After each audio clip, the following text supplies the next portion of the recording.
Hi guys, it's Aidan here from Pure Game Guides. In this video we're going to quickly run through the character creation options in Biomutant. This isn't normally the kind of video I would do, but I find this element of Biomutant to be extremely interesting, and I figured people might have some curiosity before the game releases on May 25th, which is tomorrow.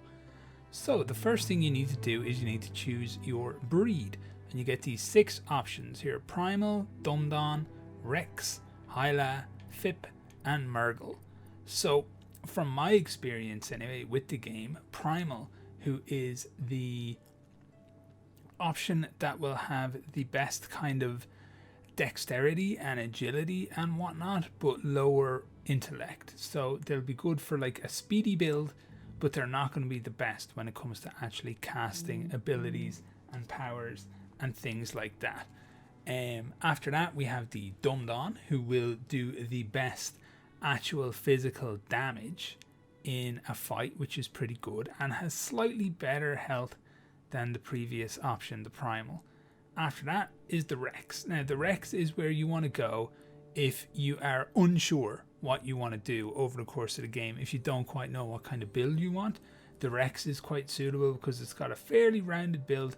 It's got reasonable health, it's got reasonable melee damage, it's got good intellect and powers and stuff like that, good movement speed, good charisma, and okay luck, which is critical chance and loot. The Hyla is basically where all the stats go into the health and armor setup. It's got the best health and armor setup in the game, and while it's not technically a tank class, it's as close as you're going to get. So if you're worried about the damage you're going to take, that's going to be the one you want. The Fip is where people who want to cast a lot will need to go. It'll have the best power, key energy, and energy regen. So if you plan on using a lot of abilities, that's what you want. And then the Murgle is that strange, odd build that will often show up in games, where most of the additional stats go into like charisma, which is bartering, gets you better prices in stores, and your luck, your critical chance, and your loot chance. So if you really want to score those critical hits, if you really want to find some decent high quality loot, then Murgle is technically where you want to go. So let's just go Rex for that well-rounded ability. Now this part is where you really decide where you want to dump your stats. So you can see as we go around, from intellect to agility and strength and vitality and charisma, it changes dramatically what our guy looks like. You can see him altering there. Here's the key to this part of the game: it actually doesn't really matter what you look like, because you can change how you look without changing your stats later in the game. So don't fret about that so much. Just figure out exactly what you want to do with your character. Do you want a load of intellect? Do you want them to be like super big brain, casting all manner of abilities? Do you want them to be incredibly strong, just stomping everything in melee? Do you want to be like super tanky? Look, you can take the vitality score the whole way up to 100 there if you get it just right. Or if you want that, stay that well-rounded build, just sit somewhere in and around in the middle, just like that. There's a lot that you can do here. There's a lot of options. So after you have picked what that is, you can just confirm it. A genetic resilience. Now, resistances. Resistances are a very important part of the game, because while it is very much a true open world, there's some areas that will be essentially kind of blocked off by these hazards like biohazard, cold, radioactivity, and heat. And there is another one as well called hypoxia, which you cannot build any standard resistance to. So what you'll need to do over the course of the game is build up your resistances. You can upgrade your character directly to do it using biomutation points. You can just put on certain types of armors.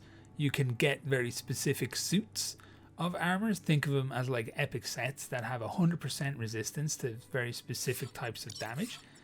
And yeah, I think that's about it. So what I did personally when I was starting my playthrough is I just went right in the middle. I didn't know which one I was going to be running into first or anything like that, and it turns out it could really have been any of them, because the first one you meet is the hypoxia one, which you can't affect at this point. So Choose just your set your resistances as you want. Personally, I would advise just going 6, 6, 6, and 6. They're all going to be equally important over the course of the game, so you might as well just start off on the same foot. After that, then you can set your fur pattern. You can choose exactly what you want your little guy to look like. Pick your main So you just select that, and then you start selecting your colorization. So you have your main Choose your detail. fur pattern, and then you have your kind of your secondary coloring Pick pattern, a class. and you just select that. Now here's the key Commando, thing, and the fact that this Cypher, comes right at the end Saboteur, is Sentinel, quite the interesting part, Saboteur, because it would have been quite useful to know this stuff at the start when you were picking your character originally. So keep this part especially in mind. This is your class.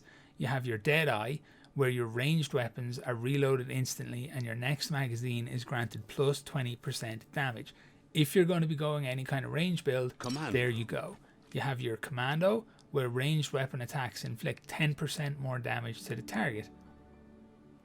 Once again, you want to run a range build, that's a good option for you. The PSI-FREAK, spark ball. To shoot a spark ball, press down the input. You have bound the ability too. It's basically you will be holding one of your buttons and then pressing another button to cast your abilities.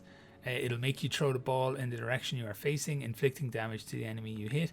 And Mega Mind, your key energy regen is increased by 20%. So if you want to be a caster, you want to go PSI-FREAK basically. Saboteur is very much a melee focused kind of build. You can get twin silver grip, which will allow you to dual wield, but you can unlock that skill using any of the other classes. It's not bound solely to this class. And then your dodge energy cost is reduced by 20%. Sentinel. And then Sentinel, your base armor is increased by 10%. So that would be your tough, tanky Deadeye. type. So Sentinel. after you pick your class, as I said, it would have been really useful to get all this stuff at the start before you started picking anything else. But there you go. If you've been randomly picking, just pick whatever one is going to suit your overall stats. Commando chosen. And there you go. That's the end of the character creation. That's just a brief overview. It is very, very deep and detailed. So take your time when you're putting your character together, and you're bound to end up with something that you enjoy playing this game with. So hopefully you find this helpful and a little bit informative. And as always, guys, thank you so much for watching.